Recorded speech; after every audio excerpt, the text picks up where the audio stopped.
Hey guys, what's happening? Welcome to Geek Buzz. I'm Nixie Pixel, here to talk about nerdy stuff that tickles my neurotransmitters, or does it?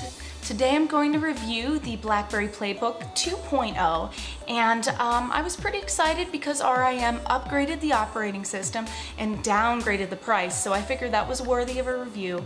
And I asked you guys what you wanted to see as far as a tablet is concerned, so I touched base on what I thought about the speed, screen sensitivity, all the way to gaming. So check out my review, and it's happening right now.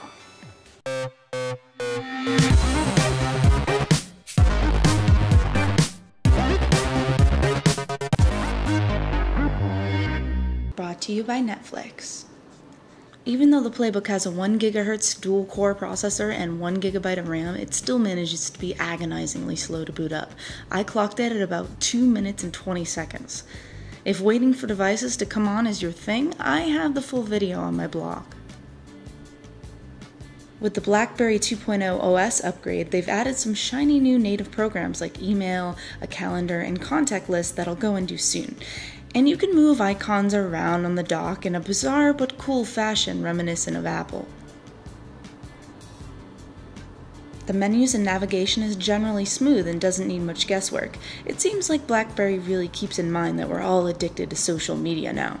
Plug in your Twitter or Facebook info and your contacts develop their own identities instantly on the PlayBook, making it easy to schedule meetings and read their status updates. It even has stuff you forget about, like birthday reminders, which I think is swell. Maybe I've been spoiled with quick loading times with other tablets, but generally speaking, there's a lot of waiting time overall when using the PlayBook.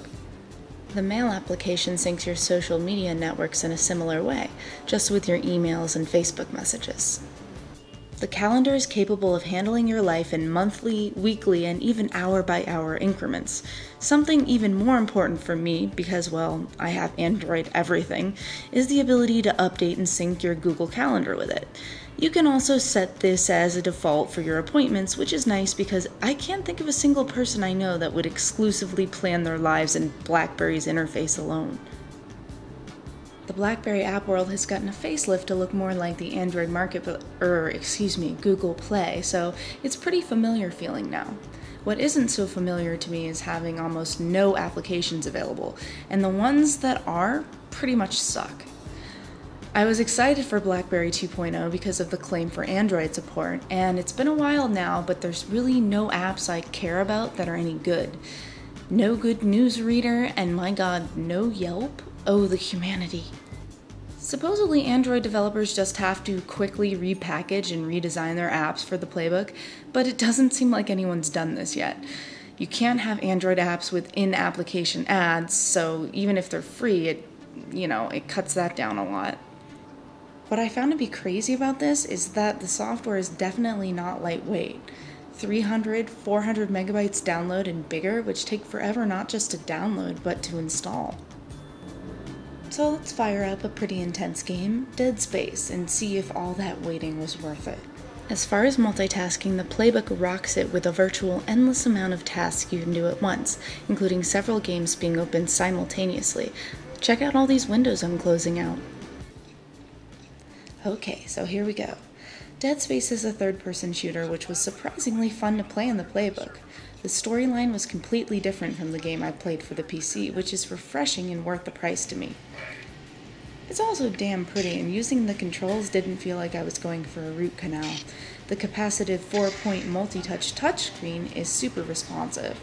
Overall gaming on the PlayBook was almost, dare I say it, entertaining. Going into more casual games like Plants vs. Zombies, it handled like a champ, and I was impressed by how the games didn't feel like a lesser version of the original, but titles that could hold their own. I can't really say that about the user interface of the PlayBook though. Some aspects were just downright counterintuitive. I mean, the media manager is great, but you'd think it'd be easier to set an image as my wallpaper, right? How do I... forget about it. On the upside, it seems to be the only device I've seen so far to handle ultra-fast 5G Wi-Fi. Geekity. But back to being agitated, I tried the Wi-Fi detector a few times with a few different networks, and each time I got an error message, even though I knew all the proper login information. The issues and random bugs didn't stop there, I'm afraid. They went on to the browser that's default for the PlayBook, with the dreadful Bing search as a standard. And don't worry, you can change that later. But this and many default applications had me begging for mercy. I mean, what is this? I can't click on anything. Come to think about it, the overall settings of PlayBook 2.0 is lackluster. I want to customize this baby to its full potential, and I just couldn't. What a shame. As a consolation prize, at least the battery life isn't atrocious. It's around 8 to 10 hours with continual use. Bottom line, BlackBerry PlayBook 2.0, is it worth your money even if it's $200? The only really example that I can give is that this device is much like unwanted in-laws. I mean, they're okay in small doses, and maybe even certain aspects are redeeming, like playing games is really fun. But as far as tolerating it on a daily basis and being able to rely on it, it's frustrating. I'd say if you're looking for something semi-portable that you want to play some games on, decent games, and surf the internet, have some email and businessy things thrown in, maybe it's good for a long car ride. Other than that, if you're looking for like a complete solution for computing, I don't think the PlayBook is for you. If you were making a perfect tablet for you, what would it be like? Tell me what you think below in a comment or video response. Until next time, talk nerdy to you later.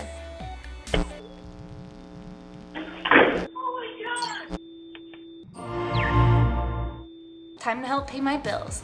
Netflix streams TV shows and movies directly to your home, saving you time, money, and hassle. My friends and I just made a drinking game while watching Labyrinth on Netflix, where we drink every time we saw David Bowie's crotch. Don't ask. As an unlimited member, you can instantly watch TV episodes and movies streaming directly to your PC, Mac, or right to your TV with your Xbox 360, PS3, or Nintendo Wii console.